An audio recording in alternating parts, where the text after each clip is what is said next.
We are live. We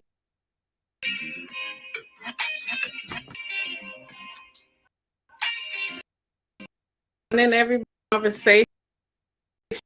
Amazing. Thank you. When you come on in, like, share, tag others, let them know that mental health talk is going to be like none other. So come on in, like, comment, share, tag. Everybody know. Dave are here and are ready to apologize. Tardiness. There was some technical difficulties, but we're going to be. This conversation has to take place. I am really, really excited. So as you come in, let me know you're watching. Those that are on Facebook, comment where you're watching from. Those on YouTube, let us know where you're watching from. Share this stream. Share this live. The Man Cave members, a few of them are here, and we have a conversation for you guys. So come on in. As you come in, I'm going to say it again.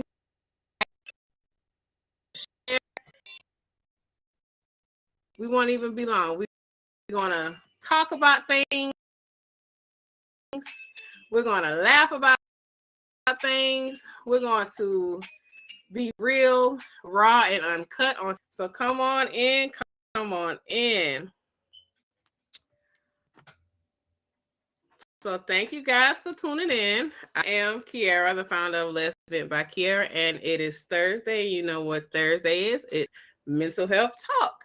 And tonight's episode is very, very, very, very, very dear to me. I have with me, and I have my brother with me, and we are going to talk about Mind of a Man. We are going to Mind of a Man. So joining me tonight is my husband, co-founder, one of the and brand ambassadors for the Man Cave, Padre Clark. Also with me is my brother, Richard. When the Man Cave was first launched, Richard was the first guy to reach out and say he would love to be a part. When we had our launch day, he was there. He brought his friends and his family. We've been rocking. It's going on 2 years. About 2 years now. We are family. We are family, but let's go ahead and get the conversation started. The mind of a millennial man, and how I'm ready to break the stigma of what mental health is for men. And the only way to change it is to actually start talking about it, start doing it. So, fellas, let's get into it. So the first topic of the night is self-care in men. We always say, you know, how important it is for women to have their self-care, self-care for children, for teens, about the importance of self-care in. So I want to start by asking, how important is self-care?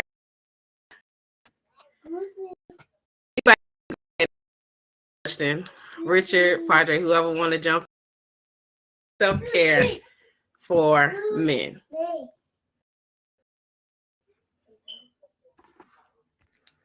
I'm like, go sit down.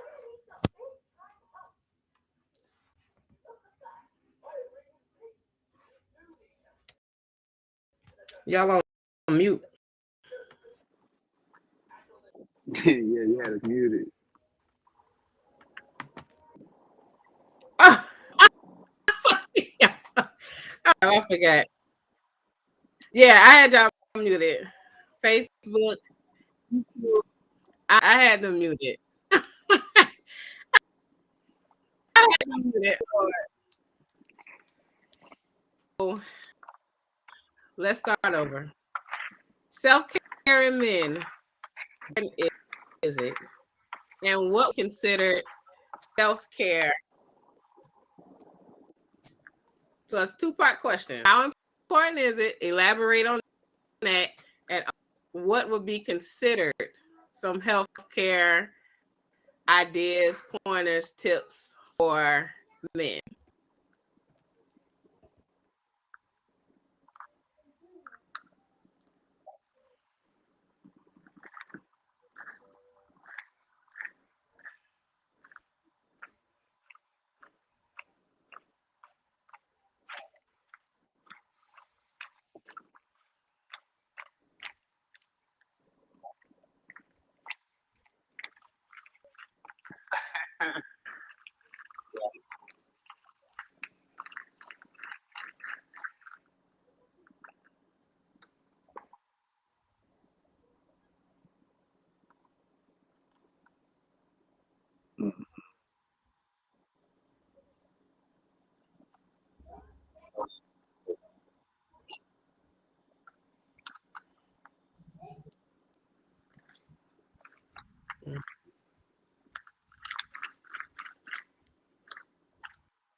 I actually have to agree with Padre. For Um, a man,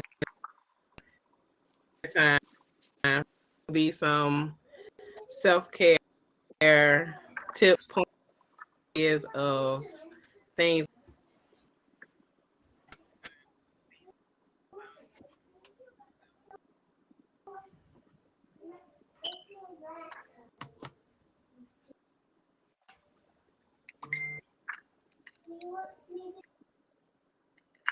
Self, how important?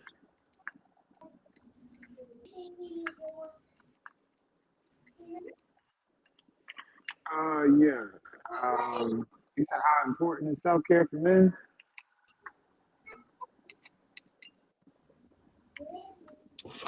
I didn't hear the question. Oh, um, I also agree. I have to agree with Padre. I put it on a scale, 1 to 10. I also, agree that it is a 10. It is something that every man should be doing. Um, as men, we do tend to be more aggressive in situations that require us to be emotional. And that just taking the time out to, keep track of your mental state, keep track of, your health state. It's just, it's beneficial in the long run.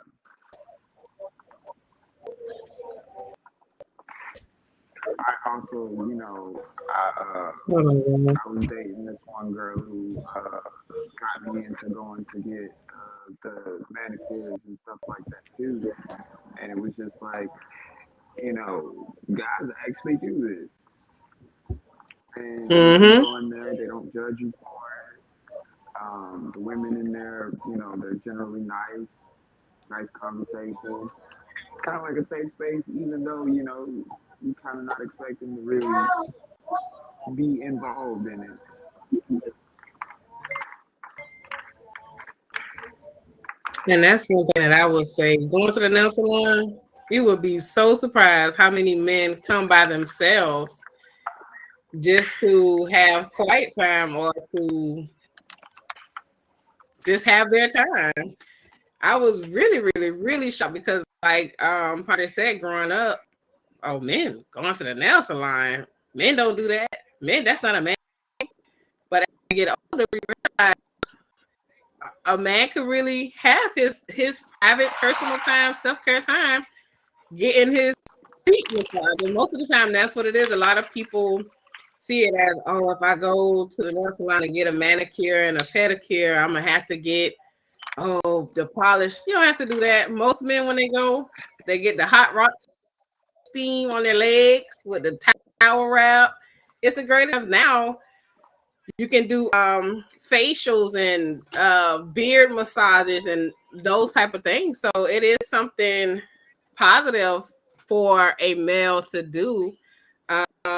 Another self-care thing that I feel would be good for a male is just to be around his friends. And that brings me into my next question.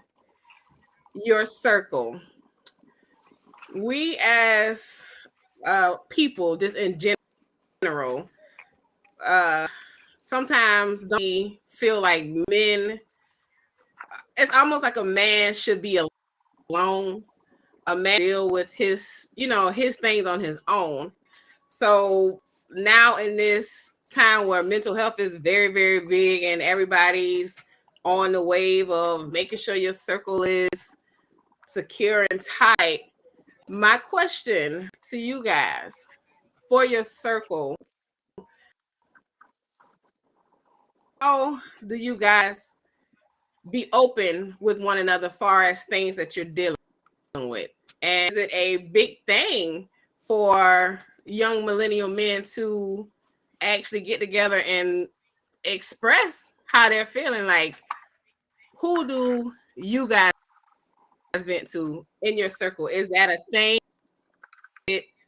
Like, how can we, if it's not a we as the man cave, make it about it? Let's talk about your circle. Let's talk about that you can really trust to not say, bruh, man up, bruh. Who can you can really be like yourself be.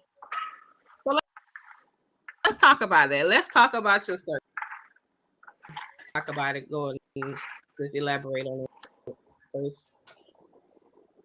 Audrey, you want to start on this one?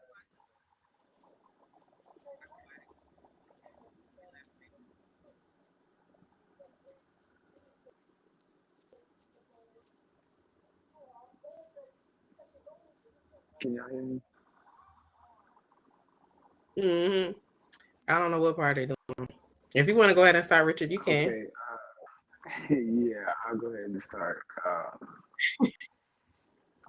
So as far as for me, my general circle of friends isn't very large per se.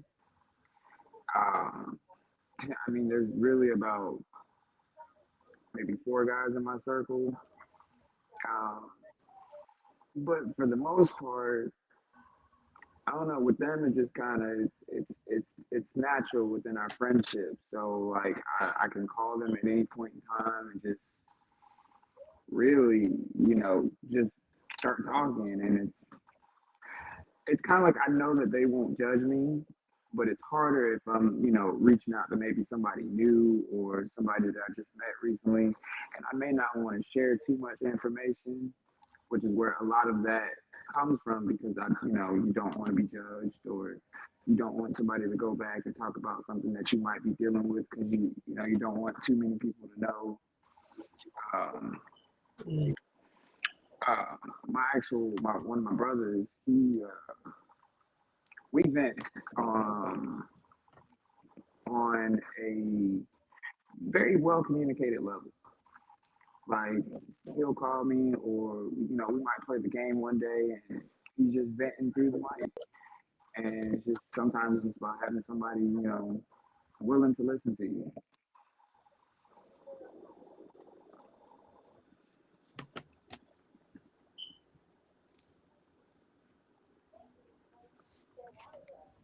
Hold on, Padre. Hold on. Okay, go ahead. I did.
Mhm.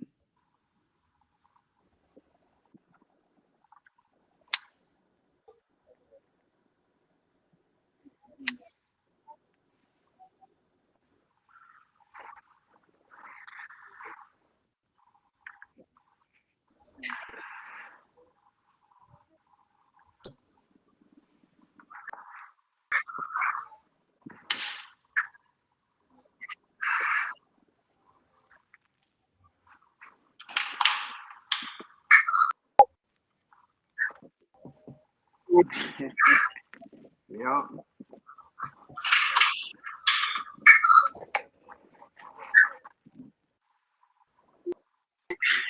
Andre, Andre, your sound is not coming through at all. I can hear him. No, we can hear you, but on the actual stream, it just sounds like a bunch of noise in your background. So nothing you said was heard because your volume is not. But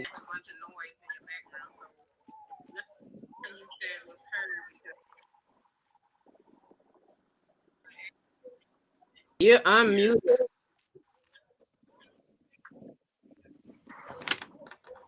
Say something. I can hear him fine.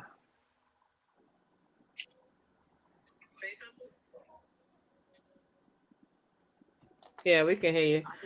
Okay, everybody that's watching, give me a few minutes. I'm gonna come up with another way to make this work because this conversation has to be had. So give me. We're gonna come back at 7:50. 7:50. So let's vent. We'll be back at 7:50. I need to go ahead and get these kinks worked out. That way, both Richard and Padre can be heard. This conversation definitely needs to be had. So I will be right back. See you shortly. See you shortly.